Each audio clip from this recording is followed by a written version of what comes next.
রমজান মানে হলো রোজা রাখা, তারাবির নামাজ পড়া, আর সাহরি খাওয়া, ইফতার খাওয়া, ব্যাস। রোজা, তারাবি, সাহরি, ইফতার, এই 4 জিনিসের নাম হলো আমাদের মুসলমানদের রমজান মাস।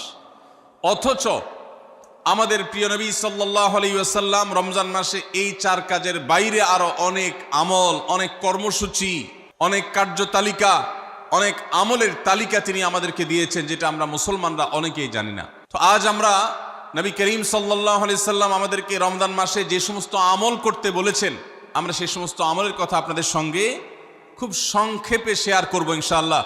কারণ আমি নবী করিম সাল্লাল্লাহু আলাইহি সাল্লামের হাদিস থেকে এবং কোরআনে করিম থেকেও 27টি আমলের কথা আপনাদের সঙ্গে শেয়ার করব ইনশাআল্লাহ, যার সবগুলোই রমাদানের জন্য স্পেশাল, তবে অনেকগুলো রমজানের বাইরের সময়ও আমাদের পালনীয় এবং করণীয়। রমাদান কেন্দ্রিক যে সমস্ত আমল, যে সমস্ত করণীয় আমাদের আছে, তার মধ্যে প্রথম করণীয় হলো শাবানের 29 তারিখে পশ্চিম আকাশে রমজানের চাঁদ তালাশ করা। এটা একটা আমল। কোন দিন চাঁদ তালাশ করবেন? শাবানের 29 তারিখ। এই বছর আমাদের দেশে শাবানের 29 তারিখ কবে হচ্ছে? রোজা কবে থেকে শুরু হচ্ছে?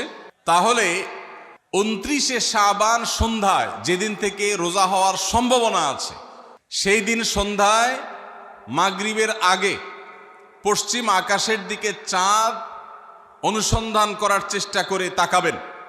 পশ্চিম আকাশে চাঁদ অনুসন্ধান করার জন্য যদি চেষ্টা করেন, একটু খোঁজার চেষ্টা করেন, চাঁদ দেখতে যদি পান তো ভালো, এমনকি যদি চাঁদ দেখতে নাও পান, চাঁদ দেখার চেষ্টা যে করেছেন এর কারণে আপনার আমল নামাতে সওয়াব লেখা হবে, একটা সুন্নত আদায় করার সওয়াব।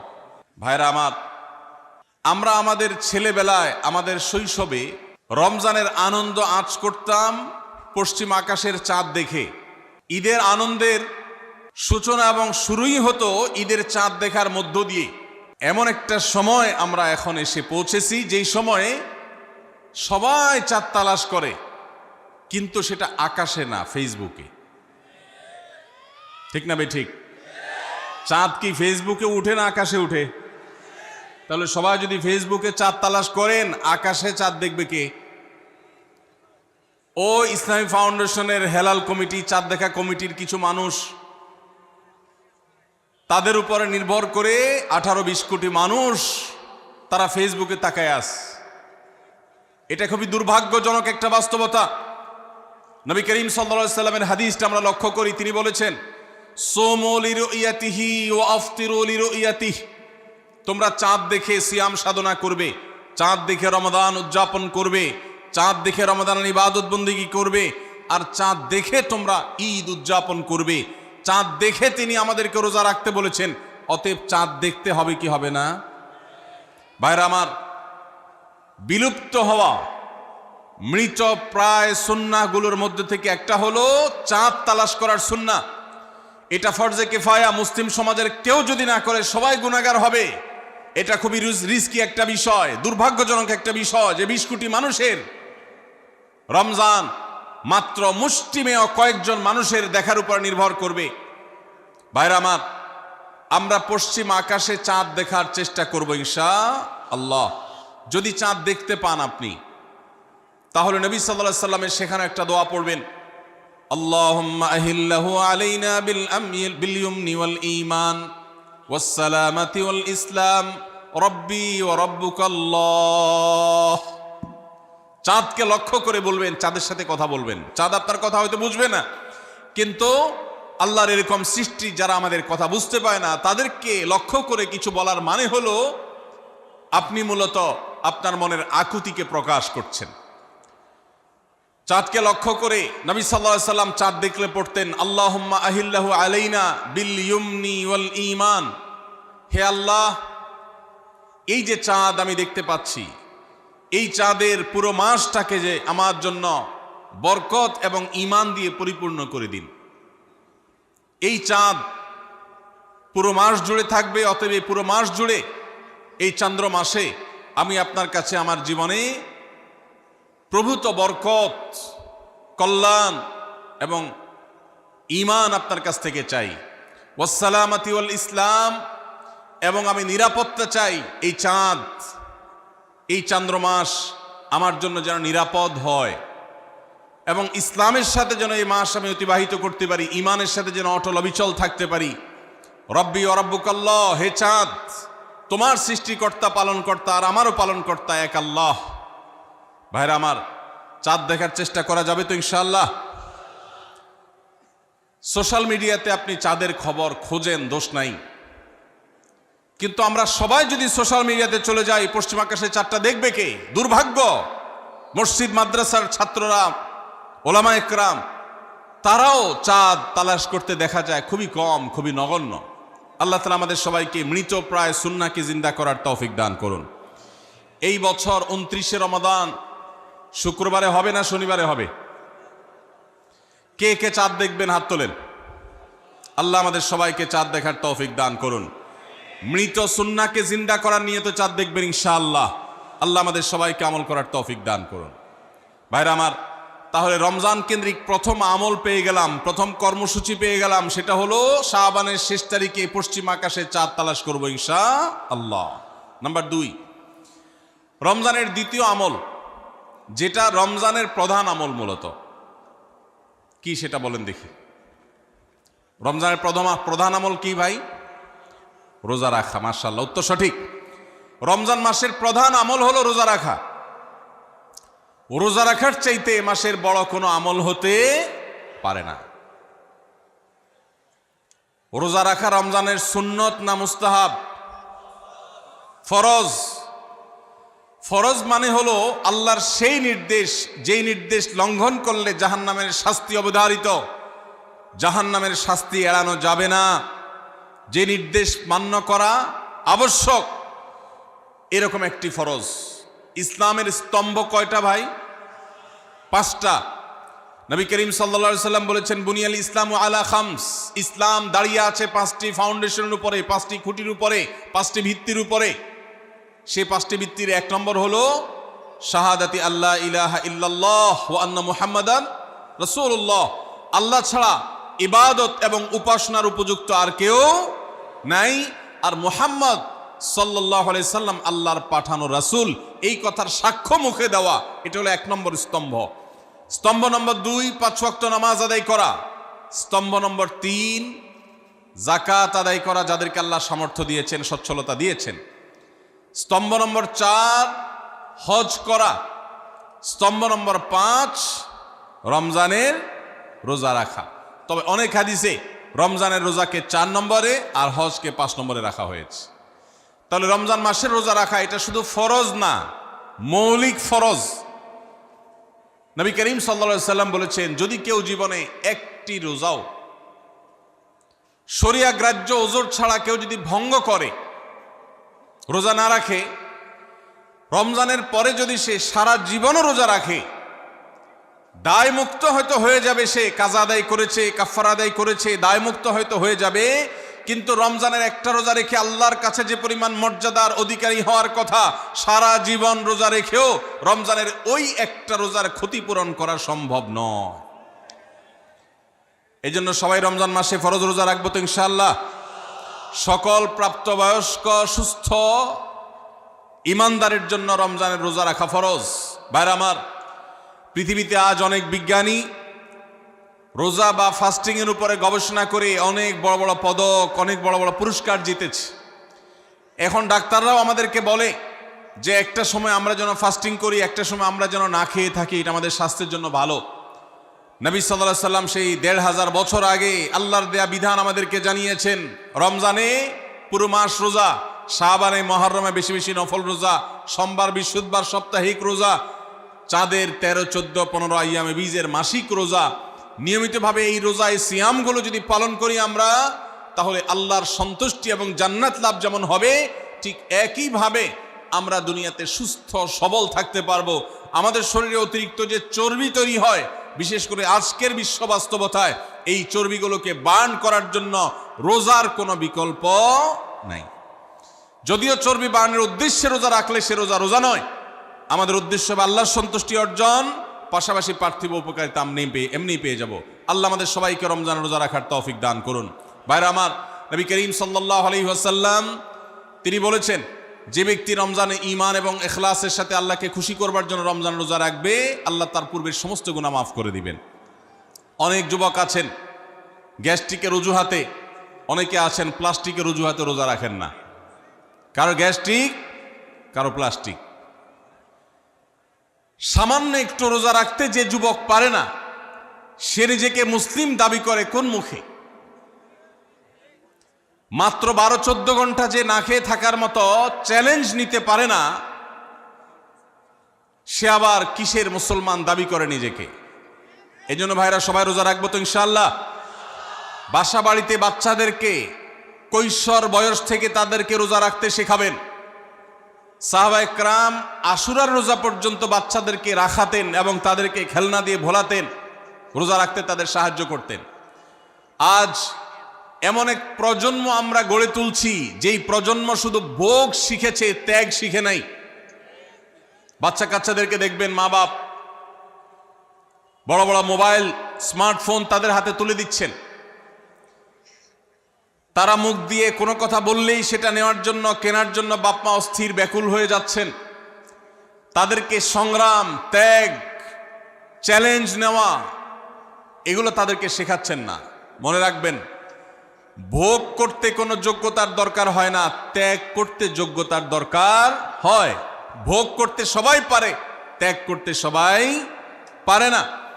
এই জন্য সন্তানকে ভোগ নয়, ত্যাগ শেখাতে হবে। আল্লাহ আমাদেরকে তৌফিক দান করুন। আপনার বাচ্চা যদি রোজা রাখা শিখে, শখ করে রোজা রাখে, তাকে বাধা দিবেন না, তাকে রোজা রাখতে দিবেন। কারণ সে রোজা রাখার মধ্য দিয়ে গরিব অভাব মানুষের কষ্ট অনুভব করবে, ফিল করবে। সে রোজা রাখার মধ্য দিয়ে আল্লাহর নৈকট্যের ফিলিংস তার মধ্যে আসবে, ইসলামী সংস্কৃতিকে সে অনুভব করবে, আঁচ করবে। এই জন্য সন্তানকে কৈশোর বয়স থেকেই, কিশোর বয়স থেকেই তাকে রোজা রাখতে সাহায্য করবেন ইনশাআল্লাহ। ঠিক আছে না ভাই? বাচ্চাদের প্রথম হয়তো রোজা অর্ধেক রাখবে, দুপুরে ভেঙে ফেলবে, এরপর না হয় বিকাল পর্যন্ত রাখবে, এরপর না হয় সন্ধ্যা পর্যন্ত রাখবে, কিন্তু অভ্যাস তাকে গড়ে তুলতে হবে। আল্লাহ আমাদেরকে তৌফিক দান করুন। ভাইরা আমার, তাহলে রমজানের প্রধান আমলে রোজা রাখা। এই রোজা ইচ্ছাকৃত শরিয়া গ্রাহ্য ওজর ছাড়া ভাঙা জায়েজ নাই, হারাম। যদি কেউ ভাঙে অথবা না রাখে সে ফাসিক। অতএব এই রোজার চর্চা আমাদের করতে হবে। আল্লাহ আমাদের সবাইকে তৌফিক দান করুন। তাহলে 3 নম্বর আমল হলো রমজান মাসের, 2 নম্বর আমল হলো রমজান মাসে রোজা রাখা। 3 নম্বর আমল হলো রাতে তারাবির নামাজ আদায় করা। রাতে কি আদায় করা ভাই? তারাবির নামাজ আদায় করা কি ফরজ না নফল? ফরজ না সুন্নত? সুন্নত, সুন্নতে মুআক্কাদা। নবী করিম সাল্লাল্লাহু আলাইহি সাল্লাম বলেছেন, মান কামা রমাদানা ঈমানান ওয়া ইহতিসাবা গুফিরা লাহু মা তাকাদ্দামা মিন যামবি। যে ব্যক্তি রমজান মাসে রাতে দাঁড়িয়ে তারাবির নামাজ পড়বে, তার পূর্বের সমস্ত গুনাহ খাতা মাফ করে দেওয়া হবে। এই জন্য তারাবির নামাজ পড়বো তো ইনশাআল্লাহ। তারাবির নামাজ 4G গতিতে হবে না 5G গতিতে? কি বলেন? 4G না 5G? ভাইরা আমার, সব কিছুতে গতি ভালো না, সব কিছুতে গতি ভালো না। নেটের গতি যত বেশি হয় তত ভালো, কিন্তু নামাজের গতি, ইবাদত, সিজদার গতি, তারাবির গতি যত কম হয়, যত ধীরে ধীরে হয়, যত শান্তশিষ্টভাবে হয়, তত আল্লাহর কাছে বেশি মর্যাদাবান হয়। অতএব মহল্লার হাফেজ সাহেবদেরকে তাড়াতাড়ি নামাজ শেষ করার জন্য দৌড়ের উপর রাখবেন। ক্রিকেট খেলা আছে হুজুর, আজকে একটু খেয়াল রাখেন, বলবেন। ভাইরা আমার, আমরা তারাবির নামাজের কথা যখন স্মৃতিতে, কল্পনায় আমরা ভাবি, তখন আমাদের স্মৃতিতে তুফান মিল মার্কা একটা নামাজ ভেসে উঠে। ঠিক না বে ঠিক? 5 ওয়াক্ত নামাজ এত তাড়াহুড়া করা হয় না তারাবি যত। অথচ তারাবি এটা তারবিহার এর বহু বচন, আরবি শব্দ, যার অর্থ হলো আরামের সাথে, ধীরস্থিরতার সাথে, রেস্ট করে করে যে নামাজ আদায় করা হয় তার নাম তারাবি। নাম হলো আরামের সাথে করা, আর আমরা করি ব্যারামের সাথে তাড়াহুড়ো করে। এই জন্য এলাকা এলাকা তারাবি ধীরে ধীরে পড়ার জন্য উদ্যোগ নেবেন তো ইনশাআল্লাহ।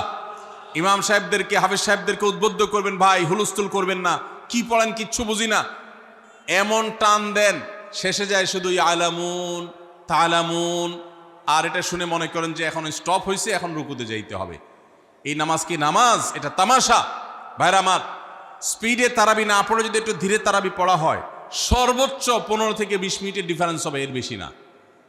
মাত্র 15 মিনিটের জন্য আপনার পুরো নামাজকে আপনি বরবাদ করছেন। দেশের বেশিরভাগ মসজিদগুলোতে তুফান মিল মার্কা তারাবি পড়া হয়। এই তারাবি আল্লাহর কাছে কতটা গ্রহণযোগ্য হবে, এটা যথেষ্ট প্রশ্নবিদ্ধ বিষয়। আল্লাহ তাআলা আমাদের সবাইকে ধীরস্থিরতার সাথে খুব শান্তভাবে তারাবির নামাজ আদায় করার তৌফিক দান করুন। চেষ্টা করা যাবে না ইনশাআল্লাহ? ভাইরা আমার, আল্লাহ রাব্বুল আলামিন নামাজের ক্ষেত্রে হুলস্থুলতা পছন্দ করেন না। যার নামাজ যত বেশি সময় নিয়ে আদায় করেন তিনি আল্লাহর কাছে তত শ্রেষ্ঠ, তত ভালো নামাজি। আর যার নামাজে যত হুলস্থুল করা হয় তার নামাজের কোয়ালিটি, মর্যাদা আল্লাহর কাছে তত কম। অতএব আমরা রমজানের তৃতীয় আমল জানলাম তারাবির নামাজ, এবং সেটা ধীরস্থিরতার সাথে আদায় করবো। আল্লাহ আমাদের তৌফিক দান করুন। নাম্বার 4, সাহারি খাওয়া। সাহারি খাওয়া এটা রমজানের একটা আমল। আপনি সারা বছর লাঞ্চ করেন, ডিনার করেন, দুপুরের খানা খান, রাতের খানা খান, সকালে ব্রেকফাস্ট নাস্তা করেন, কিন্তু এর কোনোটা ইবাদত হয় না, এর কারণে আপনি সওয়াব পাবেন না। কিন্তু রমজান মাসে ভোর রাতে ঘুম থেকে উঠে যে আপনি খাবার খাবেন, এই খাবার খাওয়ার জন্য যে উঠলেন এবং খাইলেন, এর কারণে আপনার অ্যাকাউন্টে আপনার আমলনামা আল্লাহ তাআলা সওয়াব জমা করে দিবেন।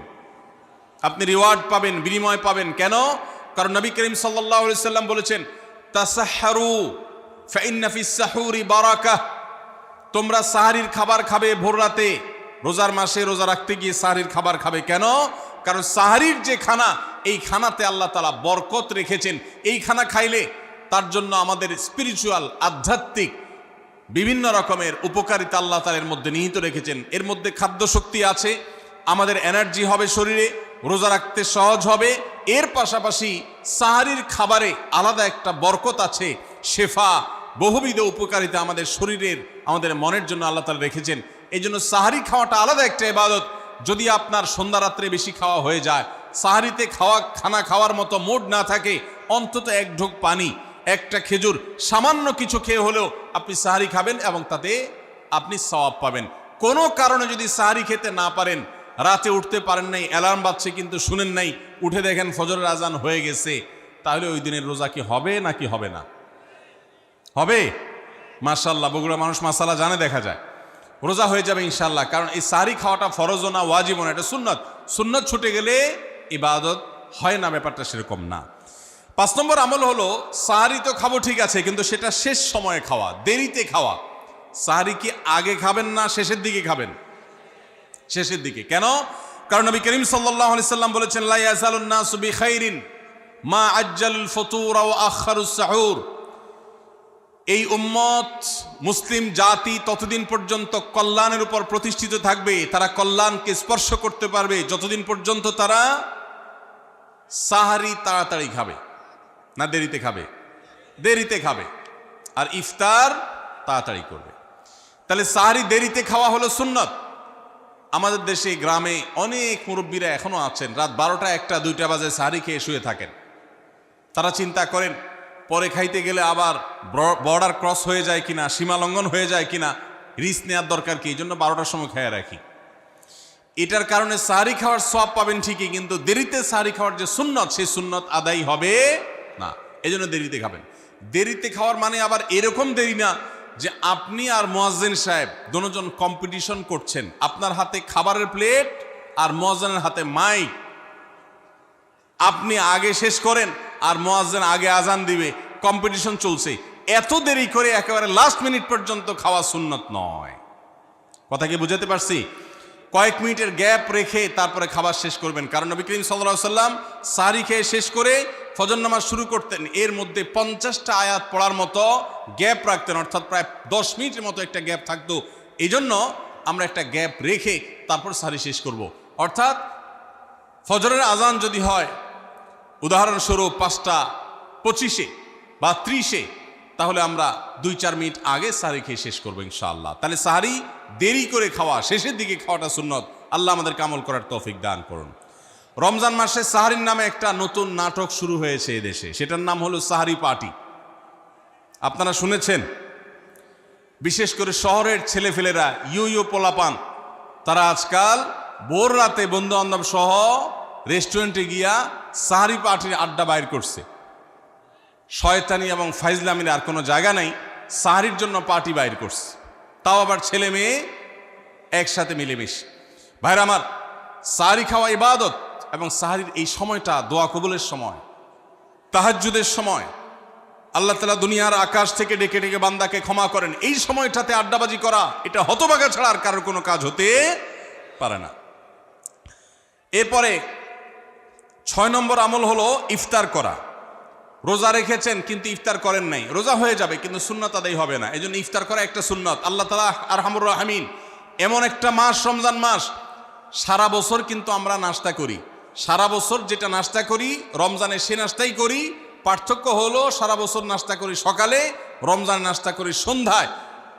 মানুষ দীর্ঘ সময় না খেয়ে থাকার পরে যে খাবার খায় সেটাকেই ব্রেকফাস্ট বলে, সেটাকেই নাস্তা বলে। আরবিতে যে ইফতার বলা হয়, এই ইফতার শব্দের অর্থ কিন্তু নাস্তা। ইফতার শব্দের অর্থ কি? নাস্তা। সারা বছর নাস্তা খেলে কোনো সওয়াব হবে, কিন্তু রমজান মাসে আপনি যদি সারাদিন উপবাস থাকার পর সন্ধ্যায় ব্রেকফাস্ট করেন, অর্থাৎ ইফতার করেন, তাহলে আল্লাহ তাআলা আপনাকে সুন্নাত পালন করার সওয়াব দিবেন। এই জন্য ভাই, ইফতার করা একটা সুন্নাত। 7 নম্বর, ইফতার আবার তাড়াতাড়ি করা আরেকটা সুন্নাত। এটা 7 নম্বর আমল, ইফতারটা একটু তাড়াতাড়ি করা। তাড়াতাড়ি করা মানে কি? সূর্য ডুবার 2-4 মিনিট আগে। কি বলেন? তাহলে তাড়াতাড়ি কেমনে হলো? তাড়াতাড়ি মানে হলো সূর্য ডুবার সাথে সাথে করা, বিলম্ব বা দেরি না করা। নবী করিম সাল্লাল্লাহু আলাইহি ওয়াসাল্লামের এই হাদিস আবারও আমরা স্মরণ করি। তিনি বলেছেন, লা ইয়াজালুন নাসু বিখাইরিন মা আজ্জালুল ফুতুর ওয়া আখারুস সুহুর। এই মানুষ, এই উম্মত ততদিন কল্যাণের উপরে প্রতিষ্ঠিত থাকবে যতদিন তারা ইফতার তাড়াতাড়ি করবে আর সাহরি দেরিতে করবে। ইফতার তাড়াতাড়ি করা এর মানে হলো সূর্য ডুবছে আর দেরি করবেন না।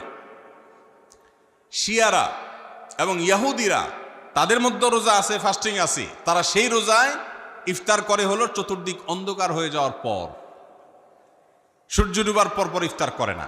তো এই জন্য নবী সাল্লাল্লাহু আলাইহি সাল্লামের আদর্শ হলো তার বিপরীত, অর্থাৎ সূর্য ডুবার পর পর ইফতার করে ফেলা, অতিরিক্ত বিলম্ব না করা। আল্লাহ আমাদেরকে আমলের তৌফিক দান করুন। 8 নম্বর আমল হলো ইফতারের দোয়া পড়া। ইফতারের দোয়া জানা আছে ভাই? কি দোয়া? আমরা একটা দোয়া কমন জানি বাংলাদেশে মানুষ, সেটা হলো আল্লাহুম্মা লাকা সুমতু আলা রিজকিকা আফতারতু। এটাও হাদিসে বর্ণিত হয়েছে, কিন্তু হাদিসের সনদ নিয়ে অনেকে কোনোটা নিয়ে আলাপ তুলেছেন, প্রশ্ন তুলেছেন।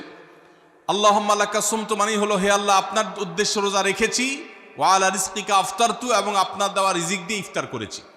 আর ইফতারের আরেকটা দোয়া হলো যাহাবাজ জামা ওয়াবতাল্লাতিল উরুক ওয়া সাবাতাল আজরু ইনশাআল্লাহ। এটা একটা দোয়া।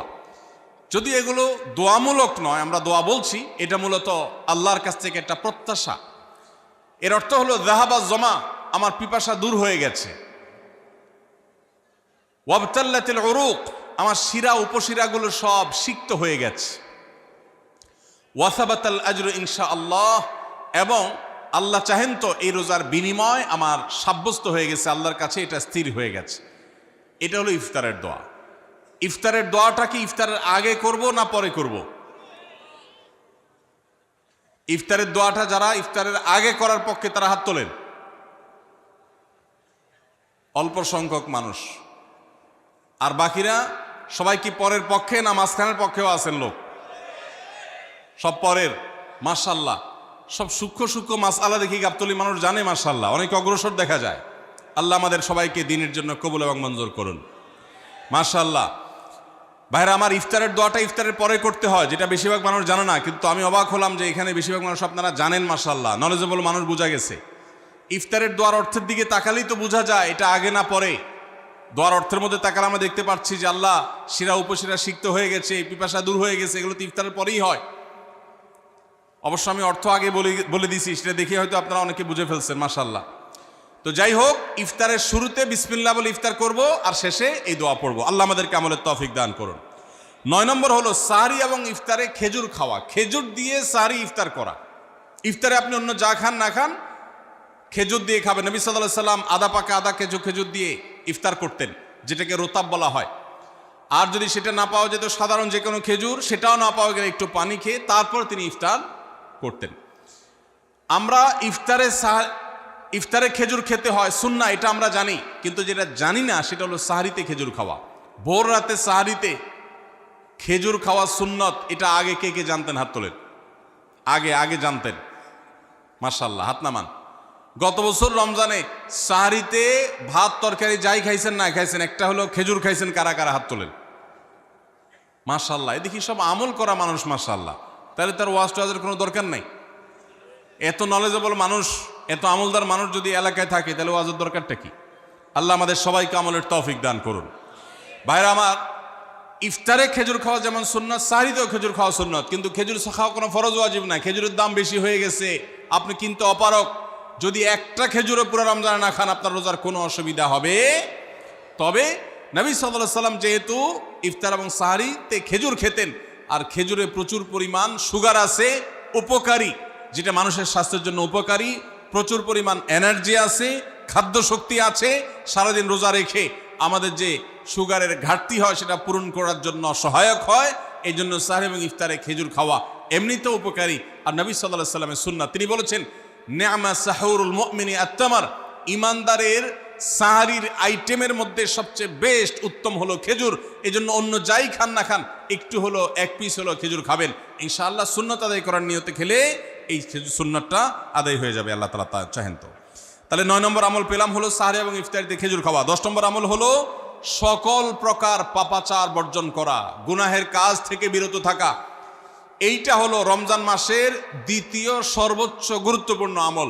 সিরিয়ালে আমরা 10 নম্বরে বলেছি, কিন্তু 27টা রমজানের স্পেশাল আমলের মধ্যে সবচেয়ে গুরুত্বপূর্ণ আমল হলো রোজা রাখা, আর দ্বিতীয় সর্বোচ্চ গুরুত্বপূর্ণ আমল হলো সব ধরনের পাপাচার বর্জন করা, গুনাহের কাজ ত্যাগ করা।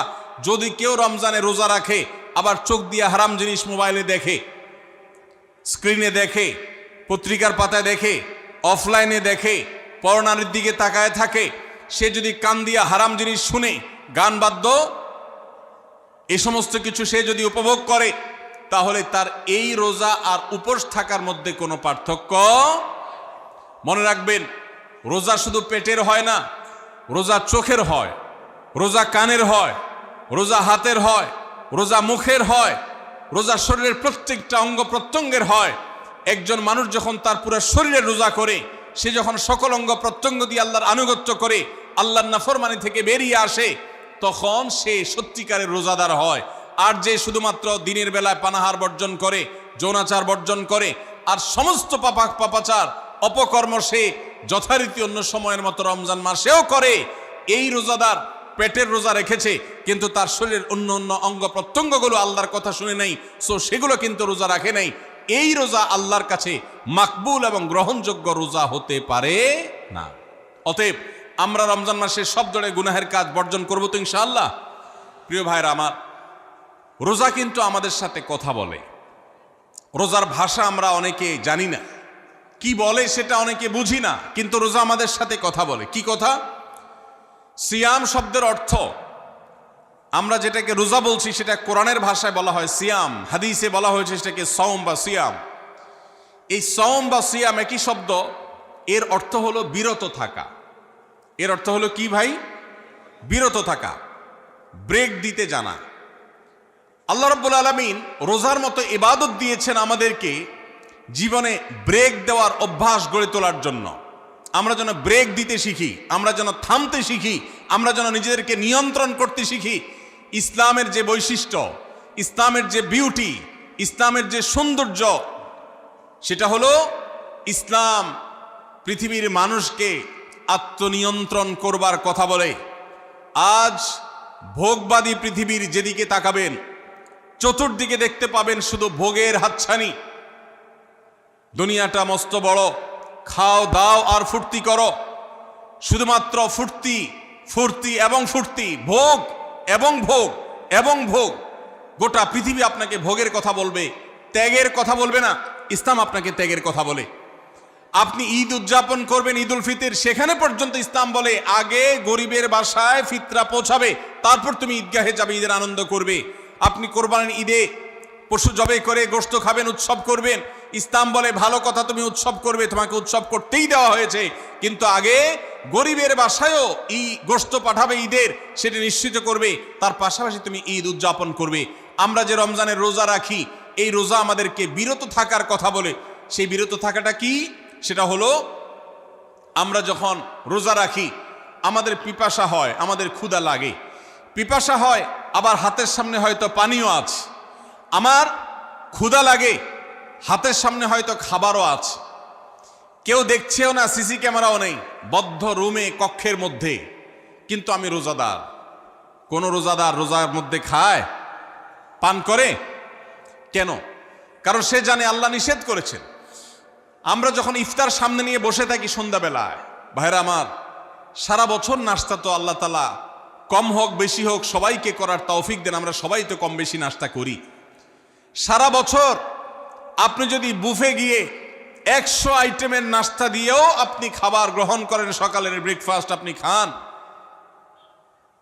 ইফতারের সময় মাত্র 2-4টা আইটেম নিয়ে বসে থেকে আজানের জন্য, সূর্য ডুবার জন্য যে অপেক্ষা করেন, ওই অপেক্ষার সময় যে অবর্ণনীয় স্বাদ আর তৃপ্তি পাওয়া যায়, পৃথিবীর সমস্ত খাদ্য গ্রহণের মধ্যেও এই তৃপ্তি বা স্বাদ নাই। নবী সাল্লাল্লাহু আলাইহি ওয়াসাল্লাম সেজন্য বলেছেন, লিসসাইমি ফারহাতান, রোজাদার ব্যক্তিকে দুটি আনন্দ দেওয়া হয়, ফারহাতুন ইনদা ফিতরি ওয়া ফারহাতুন ইনদা লিকাই রাব্বি। একটা আনন্দ হলো ইফতারের সময়, অবর্ণনীয়, ভাষায় প্রকাশ করবার অযোগ্য, কি ভালো লাগা কাজ করে। ইফতারের জন্য আমরা বসে আছি, খাবার সামনে আছে রকমারি, শীতল শরবত সামনে আছে, রকমারি খাবারের পসরা সাজানো আছে টেবিলে, দস্তরখানে, এদিকে পেটে ক্ষুধাও আছে, কিন্তু আমরা মিনিট গুনছি, আমরা সময় দেখছি, ঘড়ির দিকে তাকিয়ে আছি, সূর্য কখন ডুববে। সূর্য ডুবেছে আর সাথে সাথে আমরা ইফতার করছি। এই যে আল্লাহর নির্দেশের অপেক্ষা, ইসলাম রোজার মাধ্যমে আমাদেরকে সেই শিক্ষাটা দিতে চায়। রোজা আমাদের সাথে সেই কথা বলে যে দেখো, তুমি জীবনে বিরত থাকতে শিখো, গোটা পৃথিবী তোমাকে ভোগ শিখাবে, ইসলাম তোমাকে ত্যাগ শিখাবে, ইসলাম তোমাকে কন্ট্রোল করা শিখাবে। আমাদের তরুণদের চরিত্রকে নষ্ট করবার জন্য, তাদেরকে নানাভাবে উস্কানি দেওয়ার জন্য, বিনোদনের নামে, নিউজের নামে, বিজ্ঞাপনের নামে, বিভিন্ন নামে অশ্লীল নানা দৃশ্য, খোলামেলা দৃশ্য তাদের সামনে দেখানো হয়, ভোগের আহ্বান করা হয়। ইসলাম বলে, হে মুসলিম তরুণ, তোমার চোখের এরিয়ার মধ্যে কোনো পরনারী, কোনো সুন্দরী নারী পড়ে গেছে, তুমি আঁচ করতে পেরেছ, সাথে সাথে তোমার দৃষ্টিকে তুমি নিয়ন্ত্রণ করো, অবনত করো। কুল্লিল মুমিনিনা ইয়াগুদ্দু মিন আবসারিহিম ওয়া ইয়াহফাযু ফুরুজাহুম। আল্লাহ বলেছেন, হে রাসূল বলে দিন ইমানদার পুরুষদেরকে, তারা যেন তাদের চোখগুলোকে নামিয়ে রাখে, তাদের সম্ভ্রমকে তারা সংরক্ষণ করে। মনে রাখবেন, যা খুশি তা করতে পারা এটা যোগ্যতা নয়। নিজেকে নিয়ন্ত্রণ করলাম, যা খুশি তা করব না, এর নাম হলো যোগ্যতা। ডায়রিয়ার রোগী ডাইরেক্ট হয়ে যায়, যা খুশি যে করে, নিজের মন যেদিকে তাকে নাচায় সেদিকে নাচে, এই লোকটা অসুস্থ মানুষের মতো। আর মুসলিম যুবক, মুসলমান মানুষ, নারী পুরুষ, সে নিজেকে নিয়ন্ত্রণ করে। আল্লাহ এটা হারাম করেছেন, আমার মন চায়, চাইলেই আমি সেটা নিতে পারি, কিন্তু আমি নেব না। আমি একটা জিনিস ধরতে পারি, আল্লাহ হারাম করেছেন, সেজন্য আমি ধরবো না। এই শিক্ষাটা রমজান আমাদেরকে দেয়। অতএব রমজানের সবচেয়ে গুরুত্বপূর্ণ আমল হলো এই 10 নম্বর আমল, সেটা হলো পাপাচার বর্জন করা। নবী সাল্লাল্লাহু আলাইহি সাল্লাম বলেছেন, যে ব্যক্তি রমজানে রোজা রাখলো আর পাপাচার বর্জন করলো না, তাহলে এই রোজা রাখার উপোস থাকার ভিতরে কোনো পার্থক্য নাই। আল্লাহ আমাদের সবাইকে রমজান মাসে রোজা থেকে সকল হারাম, সকল নাজায়েজ কাজ, সকল গুনাহের কাজ ছাড়ার তৌফিক দান করুন, বলুন আমিন। ভাইরা আমার, 11 নম্বর আমল হলো অধিক পরিমাণ দোয়া করা। রমজান মাসে রোজা রেখে আমরা বেশি বেশি দোয়া করব। চলতে ফিরতে, উঠতে বসতে দোয়া করতে পারেন। আমাদের মায়েরা অনেকে শুনছেন আমাকে, রমজান মাসে আপনি গৃহস্থলী কাজ করছেন, রান্নাবাড়া করছেন, ঘর ঝাড়ু দিচ্ছেন, আর মনে মনে আল্লাহর সাথে কথা বলেন। দোয়া মানে আল্লাহর সাথে কথোপকথন। আল্লাহ, আপনি আমাকে মাফ করে দেন, আমার বাবাকে মাকে মাফ করে দেন, সন্তানগুলোকে হেদায়েত দান করেন, চোখের পানি ফেলেন। নিয়মতান্ত্রিক দোয়া, বসে বসে হাত তুলে দোয়া করবেন কেবলামুখী হয়ে। আবার চলতে ফিরতে, উঠতে বসতে, এমনকি ওযু নাই সে অবস্থায় দোয়া করবেন। নবী সাল্লাল্লাহু আলাইহি সাল্লাম বলেছেন, 3 ব্যক্তির দোয়া ফিরিয়ে দেওয়া হয় না। কয় ব্যক্তির দোয়া? সালাসুন লা তুরাদ্দু দাওয়াতুহুম, 3 শ্রেণী মানুষের দোয়া ফিরিয়ে দেওয়া হয় না। এর ভিতরে এক শ্রেণী হলেন মাজলুম, কারোর জুলুমের শিকার হয়েছে। এই ব্যক্তি জালেমের বিরুদ্ধে যে তার মনের আকুতি থাকে, বদদোয়া থাকে, আল্লাহ সুবহানাহু ওয়া তাআলা এটা ফিরিয়ে দেন না। এই জন্য পৃথিবীর ইতিহাসের কোন জালিম আপনি দেখাতে পারবেন না যেই জালিমকে আল্লাহ ছেড়ে দিয়েছেন, আল্লাহ ছাড় দিয়েছেন কিন্তু চূড়ান্তভাবে ছেড়ে দিয়েছেন, এমন কোন জালিম আপনি দেখাতে পারবেন না। এই জন্য ভাই কখনো কোন অবস্থাতে কারো প্রতি আমরা জুলুম করব না। আল্লাহ আমাদেরকে সেটা মানার তৌফিক দান করুন। তাহলে 3 ব্যক্তির দোয়া কবুল হয়, ফেরত দেওয়া হয় না। তার ভিতরে একজন হলো মাজলুম, যার প্রতি আপনি জুলুম করেছেন, সে আপনার বিরুদ্ধে যে বদদোয়া করে, এটা লাগবেই লাগবে, আজ হোক আর 2 দিন পরে হোক। নাম্বার 2, মুসাফির, যে ব্যক্তি সফরে আছে, সফররত অবস্থায় সে যদি দোয়া করে, সে দোয়া আল্লাহ তাআলা কবুল করেন। 3 নম্বর হলো রোজাদার ব্যক্তি, আস-সাইম হাত্তা ইফতির, রোজাদার ব্যক্তি সারাদিন ভর রোজা করলে ইফতার রাগ পর্যন্ত, সারাদিন দোয়া করলে ইফতার রাগ পর্যন্ত তার দোয়া কবুল হয়। এই জন্য রোজা রেখে আমরা বেশি বেশি আল্লাহর কাছে দোয়া করবো ইনশাআল্লাহ। চলতে ফিরতে উঠতে বসতে মনে মনে আল্লাহর সাথে কথা বললেন, চাওয়া দাওয়াকে পেশ করলেন, বাস এইটাই হলো দোয়া। এটা হলো আমাদের রমজান মাসের 11 নম্বর আমল, বেশি বেশি দোয়া করা। 12 নম্বর আমল হলো মিথ্যা এবং কাজ পরিহার করা। রমজানের সকল পাপাচার তো পরিহার করবই, বিশেষভাবে মিথ্যা কথা, মিথ্যা কাজ পরিহার করা। কারণ নবীজি সাল্লাল্লাহু আলাইহি ওয়াসাল্লাম এটার জন্য আলাদা নির্দেশ করেছেন। তিনি বলেছেন, মাল্লাম ইয়াদা কাওলা যুরি ওয়াল আমালা বিহি ফালাইসা লিল্লাহি হাজা আন ইয়াদা তাআমাহু ওয়া শারাবা। যে ব্যক্তি রমজানের রোজা রেখে মিথ্যা কথা, মিথ্যা কাজ ছাড়লো না, তার উপোস থাকায় আল্লাহর কোনো ঠেকা পড়ে নাই। 13 নম্বর আমল হলো অশ্লীলতা এবং বিবাদ, বিতণ্ডা, ঝগড়া, এগুলো পরিহার করা। কারণ নবী করিম সাল্লাল্লাহু আলাইহি ওয়াসাল্লাম তিনি আমাদেরকে রমজান মাসে রোজা রেখে অশ্লীলতা পরিহার করতে বলেছেন। মোবাইলে হারাম জিনিস দেখলেন, টেলিভিশনে হারাম জিনিস দেখলেন, বা কোনো পত্রপত্রিকাতে খারাপ জিনিস, নিষিদ্ধ জিনিস দেখলেন, পরনারীর সৌন্দর্য দেখে আপনি হারাম স্বাদ নেয়ার চেষ্টা করলেন, তাহলে আপনার রোজার অঙ্গহানি হলো, রোজা প্রাণহানি হলো। এই রোজা রোজা নয়। এই জন্য এটাকে রমজান মাসে পরিহার করতে হবে, অন্য সময় তো বটেই। এবং সেই সাথে কেউ যদি আপনার সাথে ঝগড়া করতে আসে, নবীজি শিখাই দিয়েছেন, ফালিয়াকুল ইন্নী সায়েম, কেউ রোজা রাখা অবস্থায় ঝগড়া করতে আসলে বলবেন, ভাই আমি রোজাদার, আমি তোমার ঝগড়ার জবাব দিতে পারবো না। তাহলে ঝগড়া পরিহার করার জন্য রমজান মাসে আমরা এক্সারসাইজ করবো। 14 নম্বর, যে কোনো ভালো কাজ, যে কোনো নেকামল রমজান মাসে বেশি বেশি করবেন। কেন? কারণ রমজানের শুরুতে একজন ঘোষক বলে, ইয়া বাগিয়াল খাইরি আকবিল, হে ভালো কাজ প্রত্যাশী, যে ভালো কাজ করতে চাও, রমজান মাসটাই হলো ভালো কাজের সওয়াব বেশি পাওয়ার। অতএব এই মাসে ভালো কাজ করে, নেকামল করে, ইবাদত করে, কোরআন তেলাওয়াত, জিকির, আজকার যত রকম আছে এগুলো করে জান্নাতের পথে অগ্রসর হয়ে যাও। 16 নম্বর আমল হলো রোজাদারকে ইফতার করানো, অর্থাৎ নিজে ইফতার করার পাশাপাশি অন্য কোন রোজাদারকে ইফতার করাইলে আল্লাহ তাআলা ওই রোজাদার যে পরিমাণ সওয়াব পাবেন, আপনাকেও সেই পরিমাণ সওয়াব দিবেন ইনশাআল্লাহ। 17 নম্বর আমল হলো বেশি বেশি কোরআনে কারীমের তেলাওয়াত করা। রমজান মাসে আল্লাহ তাআলা আমাদের সবাইকে, 15 নম্বর বাদ গেছে, মাশাআল্লাহ, এত মনোযোগ সহকারে কথা বলছে এবং নোট করছে দেখা যাচ্ছে। তাহলে আমরা আবার পেছনে যাচ্ছি ইনশাআল্লাহ। 15 নম্বর আমল হলো বেশি বেশি ইস্তেগফার করা। বেশি বেশি কি করা? ইস্তেগফার করা, অর্থাৎ ক্ষমা প্রার্থনা করা। কেন ক্ষমা প্রার্থনা বেশি করবেন? কারণ নবী করিম সাল্লাল্লাহু আলাইহি সাল্লাম বলেছেন, ওয়ালিল্লাহি উতাকাউ মিনান নার ওয়া যালিকা ফি কুল্লি লাইলা। রমজানের প্রত্যেক রাতে আল্লাহ তাআলা বহু মানুষকে জাহান্নাম থেকে মুক্ত ঘোষণা করেন। ভাইরা আমার, আমাদের পাপাচারের কারণে জাহান্নামীদের তালিকা নাম উঠে থাকলেও রমজানে আল্লাহ বহু মানুষকে ঠিক দেন যে এই লোককে জান্নাতি ঘোষণা করা হলো, জাহান্নাম থেকে মুক্ত ঘোষণা করা হলো। এই জন্য এই মাসে আল্লাহর কাছে বেশি বেশি মাফ চাইতে হয়, ইস্তেগফার করতে হয়, চোখের পানি ফেলে দোয়া করতে হয় যে আল্লাহ আপনি মাগফিরাত নসিব করেন। এটা হলো 15 নম্বর আমল। 16 নম্বর আমল হলো রোজাদারকে ইফতার করানো। নিজে ইফতার করবেন, পাশাপাশি রোজাদার ব্যক্তিকেও ইফতার করাবেন। নবী সাল্লাল্লাহু আলাইহি সাল্লাম বলেছেন, যদি কোনো ব্যক্তি কোনো রোজাদারকে ইফতার করায়, তাহলে যেই ব্যক্তি তাকে ইফতার করানেন তার রোজার সওয়াব তো সে পাবেই, আপনি ইফতার করায়া সমপরিমাণ সওয়াব লাভ করবেন ইনশাআল্লাহ। অতএব মসজিদে ইফতার দেওয়ার ব্যবস্থা করা যেতে পারে, রাস্তাঘাটে, বিশেষ করে পাবলিক পরিবহনে, এমনকি প্রাইভেট গাড়িতেও সন্ধ্যার সময়, ইফতারের সময় অনেক সময় খাবার থাকে না, তখন আপনি রাস্তায় দাঁড়িয়ে যদি সামান্য একটু খেজুর, সামান্য একটু পানি বিতরণ করতে পারেন, তাইলে সওয়াবটা পাওয়া যেতে পারে। আপনার বাসায় আশেপাশে অনেক অভাবী মানুষ আছে, তাদের বাসায় আপনি ইফতার পৌঁছে দিতে পারেন। এর মাধ্যমে রোজাদারকে ইফতার করানোর সওয়াব পেতে পারেন। 17 নম্বর আমল হলো বেশি বেশি কোরআনে কারীমের তেলাওয়াত করা। কোরআনে কারীমের তেলাওয়াত রমজান মাসে বেশি বেশি করব। কেন? কারণ হলো এই মাসটাই হলো কোরআন নাজিলের মাস। আল্লাহ তাআলা রমজান মাসে কোরআন নাজিল করেছেন। আল্লাহ বলেছেন, শাহরু রমাদান আল্লাযী উনজিলা ফীহিল কুরআন হুদাল লিন-নাস ওয়া বায়িনাতিন মিনাল হুদা ওয়াল ফুরকান। রমজান মাস এমন মাস যে মাসে আল্লাহ তাআলা কোরআন নাজিল করেছেন, এই জন্য এই মাসে বেশি বেশি রোজ কোরআন তেলাওয়াত করতে হবে। নবী করিম সাল্লাল্লাহু আলাইহি ওয়াসাল্লাম বেশি বেশি রমজান মাসে কোরআন তেলাওয়াত করতেন। আমাদের পূর্বসূরি সালাফগণ কেউ কেউ রমজান মাসে অন্য সব আমল কমিয়ে দিয়ে কোরআন তেলাওয়াতটা সবচেয়ে বেশি করতেন। এই জন্য দিনে এবং রাতে বেশি বেশি করে কোরআন শুদ্ধতার সাথে সৌন্দর্যের সাথে তেলাওয়াত করব, অর্থ সহকারে বুঝে পড়ার চেষ্টাও পাশাপাশি করব ইনশাআল্লাহ। 18 নম্বর আমল হলো কোরআন পরস্পরকে শোনাশুনি করা, বুঝে পড়া। অর্থাৎ আপনি কোরআন তেলাওয়াত করবেন, আপনার স্ত্রী শুনবে, আপনার মা শুনবে, আপনার বোন শুনবে, আবার তারা তেলাওয়াত করবে, আপনি শুনবেন।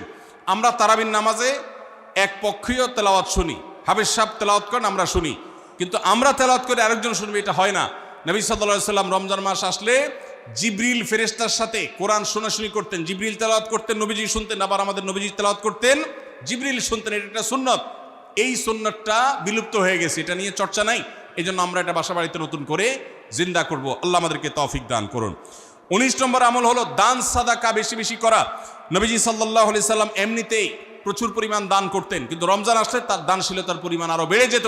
এই জন্য অভাবী, প্রতিবেশী, গরিব দুঃখী সবার ঘরে ঘরে আমরা আমাদের সাধ্য অনুযায়ী দান পৌঁছানোর চেষ্টা করব রমজান উপলক্ষে। এটা রমজানের 19 নম্বর স্পেশাল আমল, বিশেষ আমল। 20 নম্বর রমজানের কর্মসূচি হলো ভোর রাতে দোয়া করা।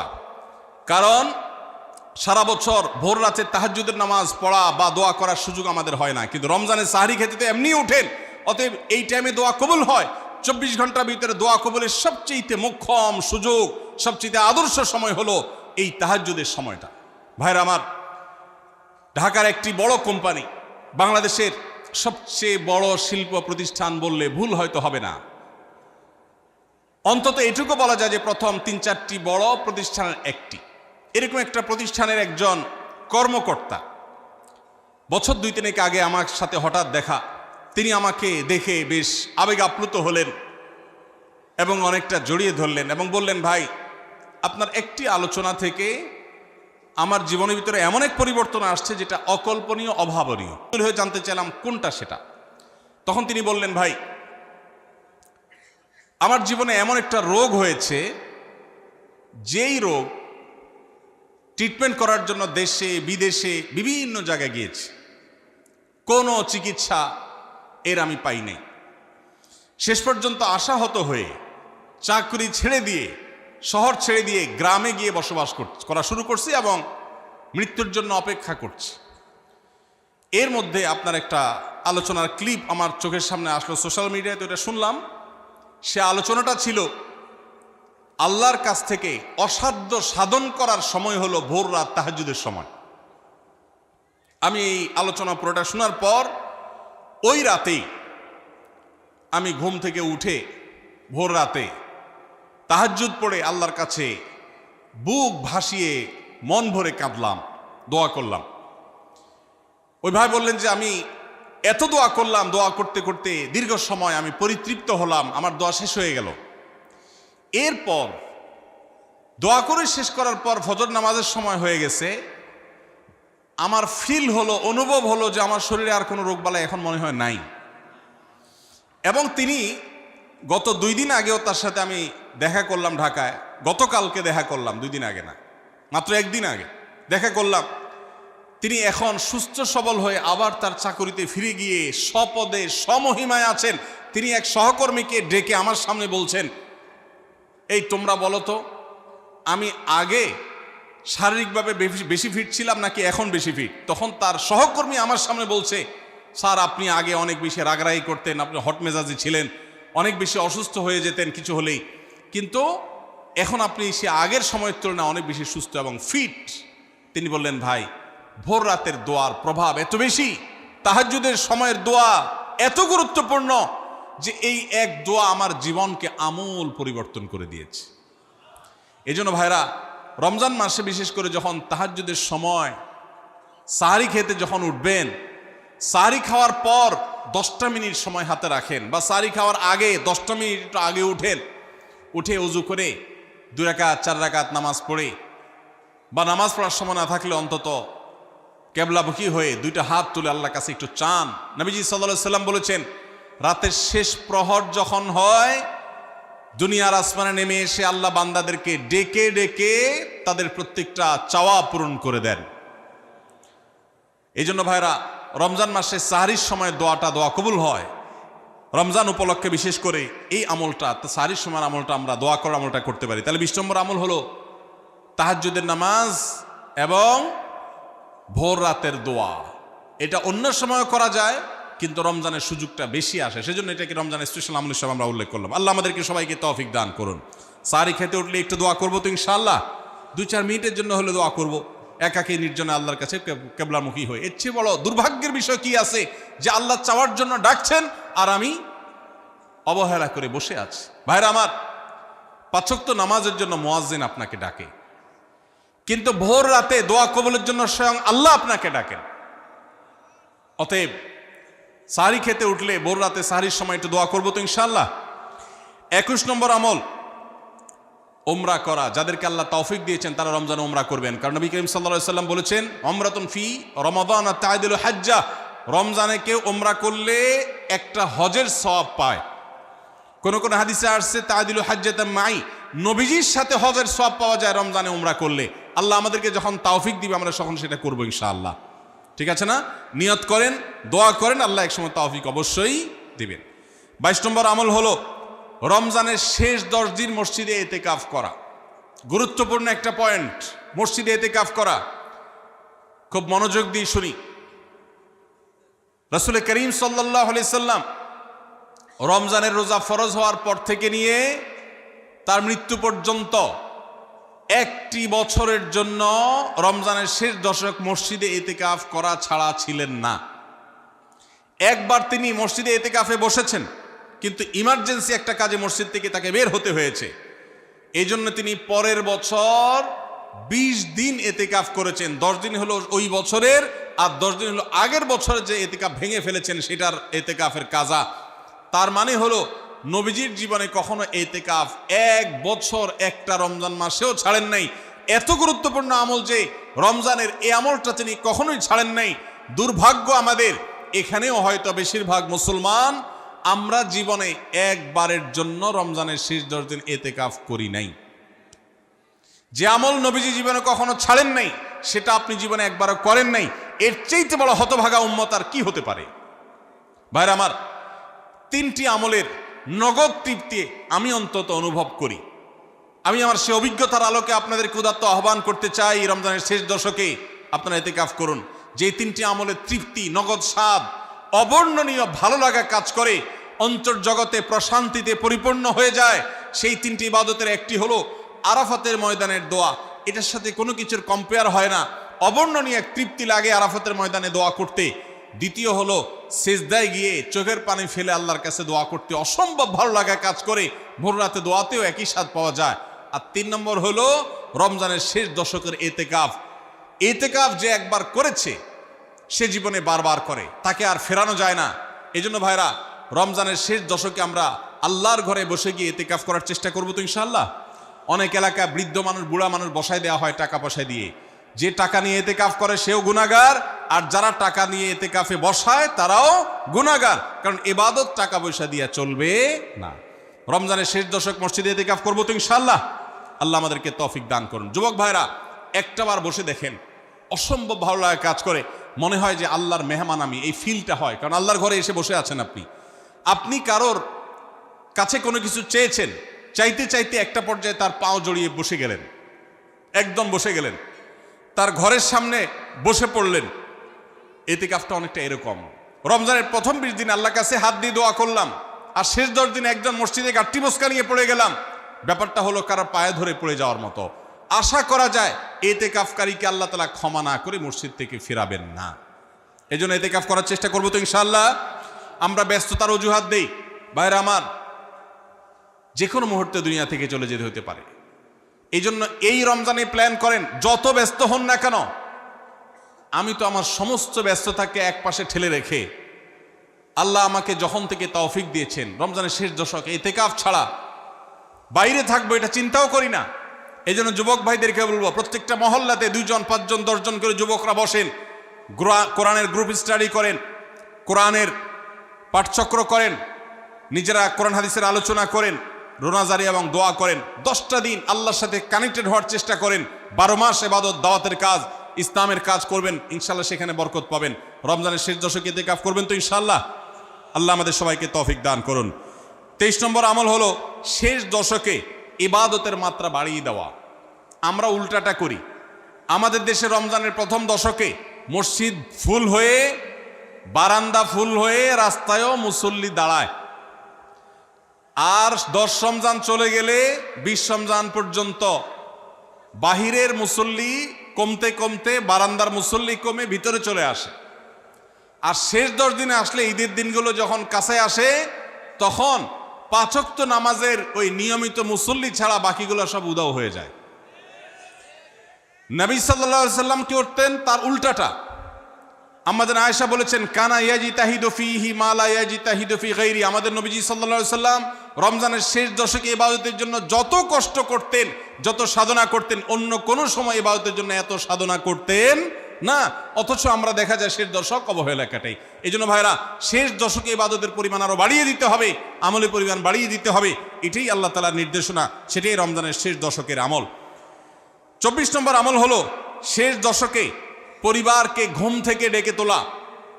এটা আলাদা সুন্নাহ। নবী সাল্লাল্লাহু আলাইহি সাল্লাম রমজানের শেষ দশক হলে কানা ইদা দাখালাল আশর আহইয়া লাইলা ওয়া আইকাযা আহলা। তিনি পরিবারকে ঘুম থেকে ডেকে তুলতেন এবং স্ত্রী সঙ্গ ত্যাগ করতেন। শেষ দশক কোমর বেঁধে ইবাদত করতেন। এটা 24 নম্বর আমল। তাহলে শেষ দশক পরিবারকে ঘুম থেকে ডেকে তোলা।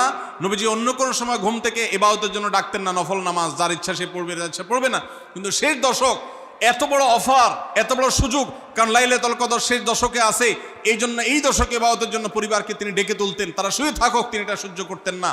এই জন্য 24 নম্বর আমল হলো রমজানের শেষ দশকে পরিবারকে ঘুম থেকে ডেকে তোলা এবং স্ত্রী সঙ্গ ত্যাগ করা শেষ দশকের জন্য। 25 নম্বর আমল হলো লাইলাতুল কদর অনুসন্ধান করা। রমজানের শেষ দশকের প্রত্যেকটা রাতে কিন্তু শবে কদর হতে পারে, বিশেষ করে বেজোড় রাতে 21, 23, 25, 27, 29 এই রাতগুলোতে লাইলাতুল কদর হওয়ার সম্ভাবনা অনেক জোরালো। সৌদি আরবের মানুষ তাদের বেজোড় রাতে তালাশ করবে, আমরা আমাদের বেজোড় রাতে তালাশ করব ইনশাআল্লাহ। নবীজি সাল্লাল্লাহু আলাইহি সাল্লাম বলেছেন যে তাহাররাউ লাইলাতুল কদর ফিল বিত্রি মিনাল আশরিল আওয়াখির মিন রমাদান।